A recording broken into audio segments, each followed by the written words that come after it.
ಗ್ರಾಮೀಣಾಭಿವೃದ್ಧಿ ಇಲಾಖೆಗೆ ಒತ್ತನ್ನು ಕೊಡಬೇಕು ಅಂತ ಕೇಳ್ತೀನಿ. ಅದಕ್ಕೆ ಪ್ರಿಯಾಂಕಾ ಖರ್ಗೆ ಸಾಹೇಬ್ರಿಗೂ ಕೂಡ ಒಳ್ಳೆ ಕೆಲಸವನ್ನು ಮಾಡಕತ್ತಾರೆ, ಅವ್ರಿಗೆ ಅಭಿನಂದನೆ ಕೂಡ ಸಲ್ಲಿಸ್ತೇನೆ. ಮತ್ತು ನಮ್ಮ ಡಿ ಸುಧಾಕರ್ ಅವರು ಅಂಕಿಅಂಶದ ಸಚಿವರು, ಅವರು ಕೂಡ ಹೆಚ್ಚು ಕೆಲಸವನ್ನು ಮಾಡ್ತಕ್ಕಂಥ ಪ್ರಯತ್ನವನ್ನು ಮಾಡ್ತೀವಿ. ನಗರಾಭಿವೃದ್ಧಿ ಸಚಿವರಾದಂಥ ಭೈರತಿ ಸುರೇಶ್ ಅವರು ಸರ್, ಯಾವುದರ ಮಹಾನಗರ ಬೃಹತ್ ಬೆಂಗಳೂರು ಮತ್ತು ಹುಬ್ಳಿ ಧಾರವಾಡ, ಬೆಳಗಾವಿ, ಶಿವಮೊಗ್ಗ, ಮೈಸೂರು ಇವೆಲ್ಲ ಡೆವಲಪ್ ಆಗಬೇಕಂದ್ರೆ ನಗರಾಭಿವೃದ್ಧಿ ಇಲಾಖೆ ಸರ್, ಈ ಇಲಾಖೆಗೆ ಎಷ್ಟು ದುಡ್ಡು ಕೊಟ್ಟರು ಕೂಡ ಕಡಿಮೆ. ಯಾಕಂದ್ರೆ ಈಗೆಲ್ಲ ಕಾಸ್ಟ್ಲಿ ಜಗತ್ತು, ಅದನ್ನ ಡೆವಲಪ್ಮೆಂಟ್ ಮಾಡಬೇಕಂತದ್ದು ಕೂಡ ಅಷ್ಟು ಅವಶ್ಯಕತೆ ಇದೆ. ಒಂದು ರಸ್ತೆ ಬೇಕಂತಾರ, ಒಳಚರಂಡಿ ಬೇಕಂತಾರ, ಕುಡಿ ನೀರು ಬೇಕಂತಾರ, ಎಲ್ಲ ಕಡೆ 24x7 ಬೇಕಂತಾರ. ಅದಕ್ಕೆ ವಿಶೇಷವಾದಂಥ ಒತ್ತನ್ನು ಕೊಡಬೇಕು ಅಂತ ಮಾನ್ಯ ಮುಖ್ಯಮಂತ್ರಿಗಳಿಗೆ ವಿಶೇಷವಾದಂಥ ಪ್ರಯತ್ನ ಮಾಡಬೇಕು ಅನ್ನೋಂಥ ಮಾತನ್ನು ಹೇಳ್ತೇನೆ. ನಗರಾಭಿವೃದ್ಧಿ ಇಲಾಖೆಯಿಂದ ಸರ್, ನನ್ನ ವಿಧಾನಸಭಾ ಕ್ಷೇತ್ರದ ಅಣ್ಣಿಗೇರಿ ಟೌನ್ಗೆ 124 ಕೋಟಿ ರೂಪಾಯಿ ಅಣ್ಣಿಗೇರಿಗೆ ಒಳಚರಂಡಿ ಯೋಜನೆಗೆ ಅನುಮತಿ ಕೊಟ್ಟರೆ ಅದಕ್ಕೆ ಸರ್ಕಾರಕ್ಕೆ ನಾನು ಅಭಿನಂದನೆಗಳನ್ನ ಸಲ್ಲಿಸ್ತೇನೆ ಎನ್ನುವಂಥ ಮಾತನ್ನು ಹೇಳೋದ್ರ ಮೂಲಕ ನಾನು ವಿದ್ಯಾರ್ಥಿಗಳ ಅನುಕೂಲಕ್ಕಾಗಿ ಧಾರವಾಡ ಮತ್ತು ಬೆಂಗಳೂರಿನಲ್ಲಿ 2 ವಿದ್ಯಾರ್ಥಿಗಳಿಗಾಗಿ ಇಂದಿರಾ ಕ್ಯಾಂಟೀನ್ ತಯಾರು ಮಾಡಿರಿ ಸರ್. ಧಾರವಾಡದಾಗೆ 2 ಮಾಡಿರಿ, ಹುಬ್ಳಿ ಒಳಗೆ ಒಂದು ಮಾಡಿರಿ, ಬೇರೆ ಕಡೆ ಒಂದು ಮಾಡಿರಿ ಅನ್ನೋಂಥ ಮಾತನ್ನು ನಮ್ಮಲ್ಲಿ ಏನು 4 ಮಂಜೂರು ಆಗ್ಯಾವ ಅದು ಹೆಚ್ಚು ಧಾರವಾಡದಾಗ ವಿದ್ಯಾರ್ಥಿಗಳಿರೋದ್ರಿಂದ ಅವರಿಗೆ ಅನುಕೂಲ ಆಗಲಿ ಅನ್ನುವಂಥ ಮಾತನ್ನು ಹೇಳ್ತಾರೆ. ಮತ್ತು ಲೋಕೋಪಯೋಗಿ ಇಲ್ಲ ಸರ್ ಇಲಾಖೆ ಸರ್, ಇಡೀ ರಾಜ್ಯದಲ್ಲಿ ರಾಷ್ಟ್ರೀಯ ಹೆದ್ದಾರಿ, ರಾಜ್ಯ ಹೆದ್ದಾರಿ, ಜಿಲ್ಲಾ ಮುಖ್ಯ ರಸ್ತೆ ಇವೆಲ್ಲ ಡೆವಲಪ್ ಆಗದೇ ಇದ್ರೆ ರಾಜ್ಯಕ್ಕೆ ಗೌರವ ಬರಲ್ಲ ಸರ್. ಆ ಡೆವಲಪ್ ಆಗಬೇಕಾದ್ರೆ ಲೋಕೋಪಯೋಗಿ ಇಲಾಖೆಗೆ ಹೆಚ್ಚಿನ ಹಣ ಬೇಕಾಗುತ್ತೆ. ಈಗಾಗಲೇ ಮಾನ್ಯ ಮುಖ್ಯಮಂತ್ರಿಗಳು ಬಹಳ ದೊಡ್ಡ ಪ್ರಮಾಣದಲ್ಲಿ ಲೋಕೋಪಯೋಗಿ ಇಲಾಖೆಗೆ ದುಡ್ಡನ್ನು ಕೊಟ್ಟಾರೆ. ಅದರ ಸಚಿವರಾಗಿ ನಮ್ಮ ಸತೀಶ್ ಜಾರಕಿಹೊಳಿ ಸಾಹೇಬರು ಎಲ್ಲ ಶಾಸಕರಿಗೂ ಇವತ್ತು ಈ ಕಡೆ ಬಾಗಿರ್ಬೋದು ಆ ಕಡೆ ಬಾಗಿರ್ಬೋದು ಹೆಚ್ಚಿನ ಅನುದಾನ ಕೊಟ್ಟಾರೆ ಅಂತಿಕೊಂಡು ಹೇಳಿ ನಾವು ರಸ್ತೆಗಳನ್ನ ರಿಪೇರಿ ಮಾಡಲಿಕ್ಕೆ ಸ್ವಲ್ಪ ಪ್ರಮಾಣದಲ್ಲಿ ಸಾಧ್ಯ ಆಗಿದೆ ಸರ್. ಕಳೆದ 5 ವರ್ಷ ಭಾರಿ ಮಳೆಯಾಗಿ ಒಂದು ರಸ್ತೆಗಳು ಉಳಿದಿಲ್ಲ. ಆ ರಸ್ತೆಗಳ ಮರು ನಿರ್ಮಾಣ ಮಾಡ್ತಕ್ಕಂಥದ್ದು ಬಹಳ ಅವಶ್ಯಕತೆ ಇದೆ. ಇವತ್ತು ನಾವು ಎಲ್ಲರೂ ಏನಾರ ಒಂದು ಸ್ವಲ್ಪ ಗೌರವ ಉಳಿದತ್ತಂದ್ರೆ PWD ಇಲಾಖೆಗೆ ಹೆಚ್ಚು ದುಡ್ಡು ಬಂದದಕ್ಕನ, ಇಲ್ಲಿಕ್ಕೆ ನಾವು ಭಾಳ ಕಠಿಣ ಇತ್ತು ಸರ್. ನಾವು ಮಾಡ್ಬೇಕಾರೆ ಸೇತುವೆಗಳೇ ಕಿತ್ತು ಹೋಗ್ಬಿಟ್ಟವು. ಅದಕ್ಕೆ ಇವತ್ತು 2,000 ಕೋಟಿ ರೂಪಾಯಿ ಇವತ್ತು ಅದಕ್ಕೆ ವಿಶೇಷವಾದಂಥ ವ್ಯವಸ್ಥೆನ ಮಾಡಿದಕ್ಕೆ ಅಭಿನಂದನೆ ಸಲ್ಲಿಸ್ತೇನೆ ಸರ್. ನಾನು ಈ ಯೋಜನೆಗೆ ಜಾರಿಗಾಗಿ 2,200 ಕಿಲೋಮೀಟರ್ ರಾಜ್ಯ ಹೆದ್ದಾರಿ, 3,500 ಕಿಲೋಮೀಟರ್ ಜಿಲ್ಲಾ ಮುಖ್ಯ ರಸ್ತೆಗಳನ್ನ ನಿರ್ಮಾಣ ಮಾಡಲಿಕ್ಕೆ 5,776 ಕೋಟಿ ಇವತ್ತು ಮೀಸಲನ್ನು ಇಡಲಾಗಿದೆ. ನಾನು MB ಪಾಲ್ ಸಾರ್ ಬಂದಿಲ್ಲ ಕಾಣ್ತೈತಿ. ನಾನು MB ಪಾಲ್ ಸಾರ್ ಒಂದು ಹೇಳೋದು, ನಮ್ಗೆ CC ಪಾಲ್ರ ಹಿಂದೆ ಸಚಿವರಾಗಿದ್ರು PWDಗೆ, ಅವರು ಪದೇ ಪದೇ ನಾನು ಫೋನ್ ಮಾಡ್ತಾರೆ, ಈ ರೋಡ್ ಮಾಡಿಸು ಆ ರೋಡ್ ಮಾಡಿಸು ಅಂತ. ಅಂದರೆ ವ್ಯವಸ್ಥೆ ಅಂದ್ರೆ ಎಲ್ಲವೂ ರೋಡ್ ಕೆಟ್ಟವಂತ ಅವ್ರು ನನಗೆ ಫೋನ್ ಮಾಡಿ ಹೇಳ್ತಾರೆ. ನಮ್ಮ ಕ್ಷೇತ್ರ ಮೇಲೆ ಅವ್ರು ಹಾಕಿ ಹೋಗ್ಬೇಕಾಗಿರ್ತದೆ. ಇದಕ್ಕಿಂತ ಒಂದು ಹೆಚ್ಚಾಗಿ ಸರ್, ನಾವು ಕೈಗಾರಿಕೆ ಎಲ್ಲಿ ಇರಬೇಕು ಅಂದ್ರೆ ಓನ್ಲಿ ಬೆಂಗಳೂರು, ಹುಬ್ಳಿ ಧಾರವಾಡ, ಬೆಳಗಾವಿ, ಶಿವಮೊಗ್ಗ, ಮೈಸೂರು ಅಂತ ತಿಳ್ಕೊಂಡ್ಬಿಟ್ಟಿವಿ. ಯಾಕೆ ಸರ್ ತಾಲೂಕಾ ಪ್ಲೇಸ್ನೇ ಮಾಡಬಾರ್ದು? ನಮ್ದು ಹುಬ್ಳಿ ಬಾಜುಕೆ ಇದೆ, ನವಲಗುಂದ, ಅಣ್ಣಿಗೇರಿ. ನಾವು ಎಲ್ಲಿ ಜಮೀನು ಐತೆ ಅಲ್ಲಿ ಕೊಡ್ಲಿಕ್ಕೆ ತಯಾರಿದ್ದೇವೆ. ನೀವು ತಾಲೂಕಾ ಮಟ್ಟದಲ್ಲಿ ಕೂಡ ಬೆಳೆಸಲಿಕ್ಕೆ ಪ್ರಯತ್ನ ಮಾಡಿದರೆ ಯುವಕರಿಗೆ ಉದ್ಯೋಗ ಸಿಗಲಿಕ್ಕೆ ಸಾಧ್ಯ ಇದೆ. ಅದಕ್ಕೆ ನಾನು ವಿಶೇಷವಾಗಿ MB ಪಾಲ್ ಸಾರ್ ಮನವಿ ಮಾಡ್ತೇವೆ.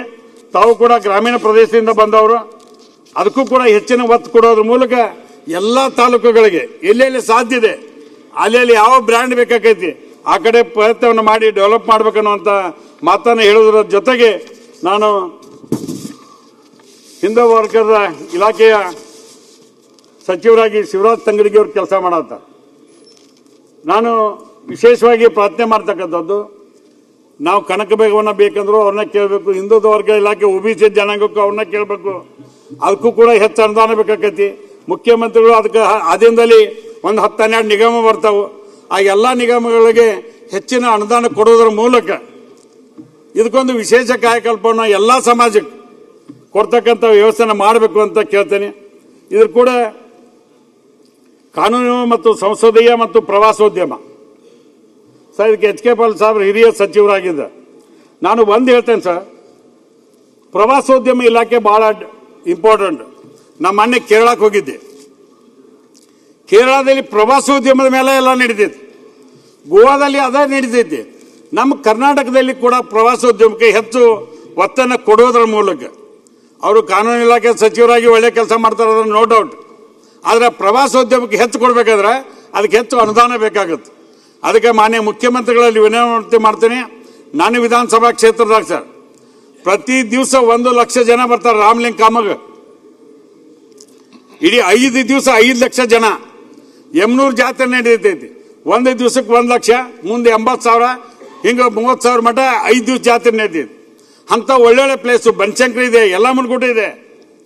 ನಮ್ಮಲ್ಲಿ ಅಂಥ ಪ್ರವಾಸೋದ್ಯಮವನ್ನು ಅಭಿವೃದ್ಧಿ ಮಾಡೋದ್ರ ಮೂಲಕ ವಿಶೇಷ ಒತ್ತನ್ನು ಕೊಡಬೇಕು ಅನ್ನುವಂಥ ಮಾತನ್ನು ತಮ್ಮ ಮೂಲಕ ಕೇಳಿಕೆ ಬಯಸ್ತೇನೆ.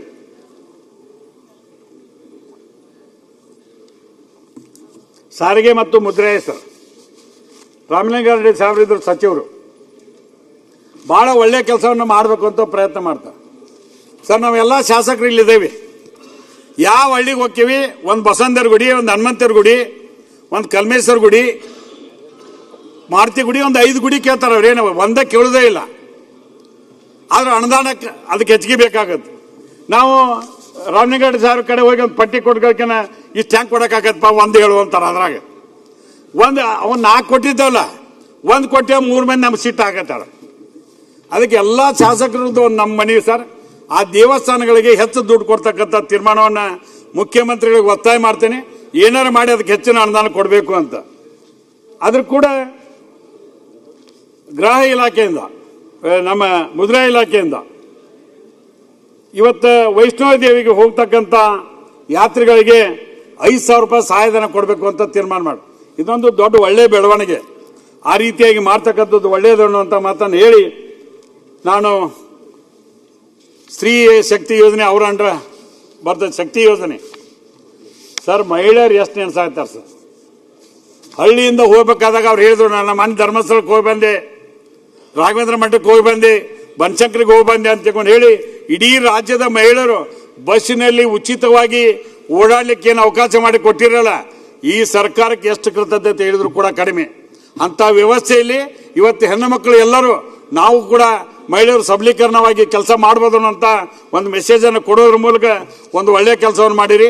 ಮತ್ತು ನಾನು ರಾಮಲಿಂಗಾರೆಡ್ಡಿ ಸಾಹೇಬರಿಗೆ ಒಂದು ಹೇಳ್ಬಿಡ್ತೀನಿ ಸರ್, ಹೊಸ ಬಸ್ಗಳನ್ನು ನೀವು ಖರೀದಿ ಮಾಡಕತ್ತೀರಿ, ಇನ್ನೂ ಹೆಚ್ಚಿನ ಪ್ರಮಾಣದಲ್ಲಿ ಖರೀದಿ ಮಾಡಿ ಎಲ್ಲ ಹಳೆ ಗಾಡಿಗಳು ಇವತ್ತೇನು ಸ್ಕ್ರ್ಯಾಪ್ ಮಾಡಿ ಕೇಂದ್ರ ಸರ್ಕಾರ ಒಂದು ರೂಲ್ ಏನು ತಂದಿದೆ, ಹಳೆ ಬಸ್ಗಳನ್ನ ಸ್ಕ್ರ್ಯಾಪ್ ಮಾಡಬೇಕು ಅಂತೇಳಿ ಹೊಸ ಬಸ್ಗಳನ್ನ ಖರೀದಿ ಮಾಡಿ ಒಂದು ಇತಿಹಾಸವನ್ನು ಮಾಡಾಕತ್ತೀರಿ.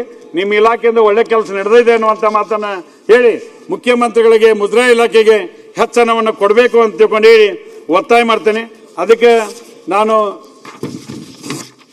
ಅವರಿಗೆ ಹೆಚ್ಚಿನ ಅನುದಾನವನ್ನು ಎಲ್ಲ ಶಾಸಕರು ಕೊಟ್ಟರೆ, ಮತ್ತು ನನಗೊಬ್ಬ ಕೊಟ್ಟರೆ ಅಂತ ಅನ್ನಂಗಿಲ್ಲ, ಕೊಡಬೇಕು ಅನ್ನುವಂಥ ಮಾತನ್ನು ಹೇಳೋದ್ರ ಮೂಲಕ ಇವತ್ತು ಟೋಟಲ್ ಆಗಿ ಮಾನ್ಯ ಮುಖ್ಯಮಂತ್ರಿಗಳು ಮಂಡಿಸಿದಂಥ ಬಜೆಟ್ ನಾನು ಒಂದು ಅಂಕಿಅಂಶವನ್ನು ಕೊಡಲಿಕ್ಕೆ ಬಯಸ್ತೇನೆ ಸರ್. 1995-96 10,859 ಕೋಟಿ ಬಜೆಟ್, 96-97 12,339, 97-98 13,644 ಕೋಟಿ. ಇವತ್ತು ಅದು ಹಂಗೆ ಹೆಚ್ಚಾಕೋದು ಒಂದು 4,48,000 ಕೋಟಿ. ಸಿದ್ದರಾಮಯ್ಯ ಅವ್ರ ಗ್ರಾಫ್ ಸರ ಸ್ವಲ್ಪ ಬಂತ, ಇವರು ಶಾಸಕರೇ ಸ್ವಲ್ಪ ಒಂದು 5 ನಿಮಿಷ ತಡಿ ಬ್ರದ ಅಶೋಕ ಶಾಸಕರೇ ಒಂದು 2 ಮಿನಿಟ್ ಮಾತಾಡೋದೇ ಬಿಡ್ರಲ್ಲ ಮುಖ್ಯಮಂತ್ರಿಗಳಿಗೆ. ವಿಜಯಣ್ಣ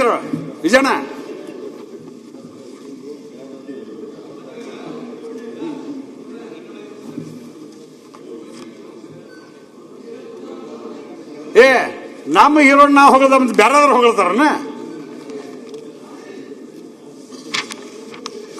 ಮಾನ್ಯ ಮುಖ್ಯಮಂತ್ರಿಗಳೇ, ನಾನು ಕೇಳೋ ಮಟ್ಟ ಬಿಡೋದೇ ಇಲ್ಲ. ನಾನು ಕೇಳಬೇಕಾ ಮುಖ್ಯಮಂತ್ರಿಗಳು? ಅವ್ರದ್ದು ಮುಗಿಲಿ. ವಿಜಯ ಕಾಶ್ಯಪ್ನವ್ರದ್ದು, ಅಶೋಕ್ ಅವ್ರದ್ದು.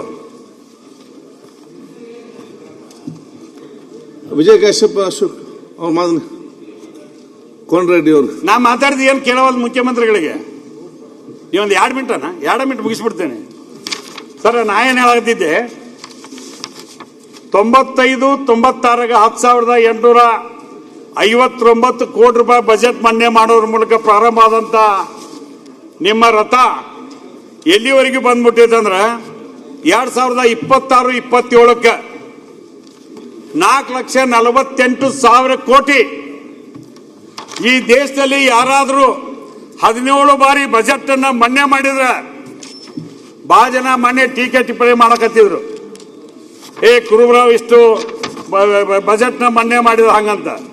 ನಿಮ್ಗೆ ಗೊತ್ತಿರಲಿ, ನಮ್ಮಪ್ಪ ಏನಾದ್ರು ಹೊಲ ಜಮೀನು ಖರೀದಿ ಮಾಡಿದ್ರೆ ಕುರುಬರ ಕಡೆದನ್ನ ಪೂಜೆ ಮಾಡಿಸ್ತಿದ್ದ. ಅಂತ ವ್ಯವಸ್ಥೆ ಏನು ತಪ್ಪಲ್ಲ, ಅದು ನಮ್ಮ ಹಿರಿಯರು ಮಾಡ್ಕೊಂಡ್ ಬಂದಂತ ಕಾಲ. ಅದಕ್ಕೆ ಕುರುಬರು ಬೋನಿಗೆ ಒಳ್ಳೇದೈತೆ ಅಂತ ಹೇಳಿ ಇವತ್ತು ಈ ಒಳ್ಳೆ ಬಜೆಟ್ ಅನ್ನು ಕೊಟ್ಟಾರ ಅಂತ ಹೇಳಿ ಅವರಿಗೆ ಎಲ್ಲಾ ಶಾಸಕರ ಪರವಾಗಿ ಅಭಿನಂದನೆ ಹೇಳ್ತಾರೆ. ನಾನು ಪತ್ರಿಕೆಯವರು ಬರ್ದಾರ ಸರ್ ಕೆಲವು ವಿಚಾರವನ್ನ. ಪತ್ರಿಕೆಯವರು ಏನ್ ಬರ್ದಾರ ಸರ್, ಸಿದ್ದು ಎಕನಾಮಿಕ್ಸ್. ನಾನೇನ್ ತಿಳ್ಕೊಂಡೆ, ಇವರಿಗೆ ಏನು ಬಿಕಾಂ ಕಲ್ತಿರ್ಬೋದು ಅಥವಾ ಇದು ಇರಬಹುದು ಅಂತ ತಿಳ್ಕೊಂಡಿದ್ದೆ, ಅರ್ಥಶಾಸ್ತ್ರದ್ದು. ನಾ ಹೇಳಿದೆ, ನಾ ಪ್ರಾಕ್ಟಿಕಲ್ ಆಗಿ ಎಲ್ಲ ಕಲ್ತೇನೆ ಕೊಂಡ್ರಿ. ನಾ ಎಲ್ಲಾ ವಿಚಾರವನ್ನು ತಿಳ್ಕೊಂಡೆ, ಈ ವಿಚಾರ ಕಲ್ತದ್ದು ನನ್ನ ಎಕ್ಸ್ಪೀರಿಯನ್ಸ್ ಅಲ್ಲಿ ಮಾಡಿವೇನು ಅಂತ ಮಾತಾಡಿದ್ರು. ಅದಕ್ಕೆ ನಾ ಮುಖ್ಯಮಂತ್ರಿಗಳಿಗೆ ಇವತ್ತೇನು ಸಿದ್ದು ಎಕನಾಮಿಕ್ಸ್ ಅಂದಾರಲ್ಲ, ಈ ಕರ್ಣ ಸಿದ್ದು ಎಕನಾಮಿಕ್ಸ್ ಈ ಬಾರಿ 29,000 ಕೋಟಿ ಕೇಂದ್ರದಿಂದ ಕಡಿಮೆ ಆಯ್ತು. ಆಮೇಲೆ GST ಹೊರತಿಂದ 10,000 ಕೋಟಿ ಕಡಿಮೆ ಆಯ್ತು. ಅವಾಗ ಮುಖ್ಯಮಂತ್ರಿಗಳು ಬಜೆಟ್ ಅನ್ನು ಹೆಂಗ್ ಮನ್ನಾ ಮಾಡ್ತಾರ ಅಂತ ಹೇಳಿ ನಮಗೆಲ್ಲ ದೊಡ್ಡ ಚಿಂತೆ ಆಗಿತ್ತು. ಅಂತ ಸಂದರ್ಭದಲ್ಲಿ ಈ ಬಜೆಟ್ ಓದಿದ ದಿವಸ ಸರ್ವರಿಗೂ ಸಮಬಾಳು, ಸರ್ವರಿಗೂ ಸಮಪಾಲು ಅಂತಕ್ಕಂಥ ತೀರ್ಮಾನವನ್ನು ಮಾಡಿದ್ರು.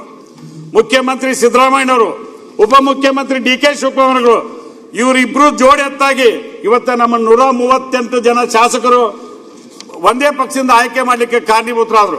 ಅವರ ನೇತೃತ್ವದಲ್ಲಿ ಒಳ್ಳೆ ಆಡಳಿತವನ್ನು ಕೊಟ್ಟೇವಿ, ಒಳ್ಳೆ ವ್ಯವಸ್ಥೆ ಐತಿ. ನಮ್ಮ ಹೀರೋ ಬಹಳ ಚಂದ ಅದಾನ, ನಮ್ಮ ಹೀರೋ ಸಮರ್ಥ ಅದಾನ ಅನ್ನುವಂತ ಮಾತನ್ನ ಹೇಳೋದ್ರ ಜೊತೆಗೆ ಈ ಬಜೆಟ್ನಲ್ಲಿ ಕೇಂದ್ರ ಸರ್ಕಾರಕ್ಕೆ ದುಡ್ಡು ಕೊಡಿಸ್ತಕ್ಕಂಥ ಕೆಲಸ ಬರೇ ಬಿಜೆಪಿ ಅವರು ಟೀಕೆ ಮಾಡುದು, ಚೆಂಬ್ ಹಿಡ್ಕೊಳ್ಳೋದಲ್ಲ. ನಿಮ್ಮದು ದೊಡ್ಡ ಚೆಂಬಿದೆ, ನಿಮ್ ಚೆಂಬ್ ಸುದ್ದಿಲ್ಲದಕ್ಕೆ ಹಿಂಗಾಗೈತೆ. ನಮಗೆ ಸರಿಯಾಗಿ ಅನುದಾನ ಕೊಡೋದ್ರ ಮೂಲಕ ಒಳ್ಳೆ ಬಜೆಟ್ ಅನ್ನ ಇವತ್ತೇನು ಮುಖ್ಯಮಂತ್ರಿಗಳು ಮಾಡ್ಯಾರ, ಒಂದು ವರ್ಡರ್ ಮಾಡಿದ ಕೆಲಸ ಒಳ್ಳೇದನ್ರಿ. ಬರೇ ನೆಗೆಟಿವ್ ಥಿಂಕ್ ಮಾಡ್ತಕ್ಕಂಥದ್ದು ಅಲ್ಲ ಅನ್ನುವಂತ ಮಾತನ್ನು ಹೇಳಿ ನನಗೆ ಅನುಮತಿ ಕೊಟ್ಟದಕ್ಕಾಗಿ ತಮಗೆ ವಿಶೇಷವಾದಂತ ಅಭಿನಂದನೆ ಹೇಳ್ತೇನೆ ಸರ್. ನಮ್ಮ ಮುಖ್ಯಮಂತ್ರಿಗಳು ಮಂಡಿಸಿದ ಬಜೆಟ್ ಒಳ್ಳೆ ಬಜೆಟ್, ಸರ್ವರಿಗೂ ಸಮಬಾಳು, ಸರ್ವರಿಗೂ ಸಮಪಾಲು.